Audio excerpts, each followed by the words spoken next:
Hello friend, नमस्ते। भैया दूज पर एक सुंदर सा गीत लिखी हूँ। सोहर इसका राग है।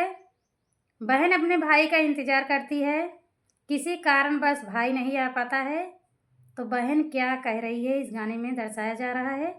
बहुत ही दर्द भरा गीत है। आप लोग पूरा गाना सुनेंगे तो अच्छा लगेगा। बहुत ही दर्द भरा गीत है भैया दूज पर। भीतर से निसारी वाहिनिया ता दुआरा पे ठाड़ी भाई, दुआरा पे ठाड़ी भाई हो।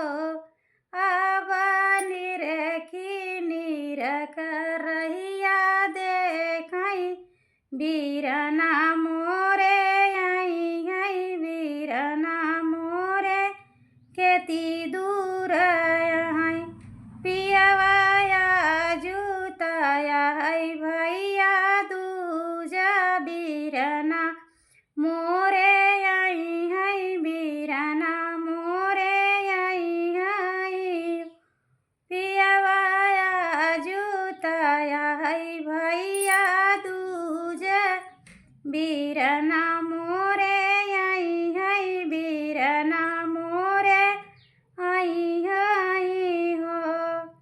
जोहत जोहत बिता दीना दुपहरिया, बीरना नाही आए, बीरना नाही आए नी हो। आबा मनावा में बहुत दुखियावा, दुखी तमना भायनी हो। आबा महुताई भहिले दुखियावा, बीरना काहे नहीं आए हो। मचियाई बैठी आई सासु बीरहा, बोलिया बोलाई बीरहा, बोलिया बोलाई हो।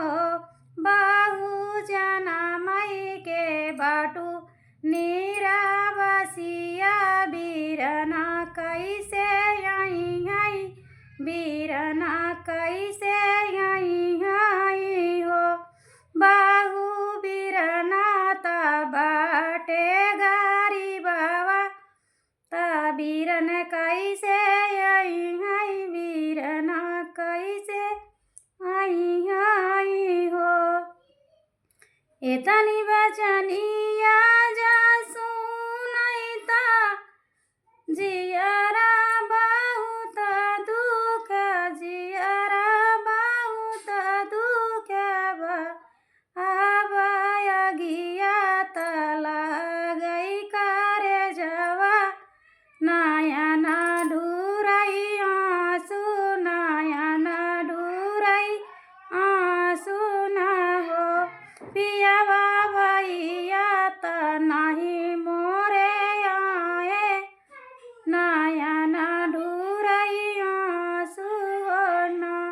पियवा नैहर में नहीं मोरे माई त नाही बापैया हो। पियवा भैया त भाए नीरा मोहिया, भाऊजा नाही भेजई हो। पियवा भैया त भाए नीरा मोहिया, भाऊजा नहीं भेजई हो।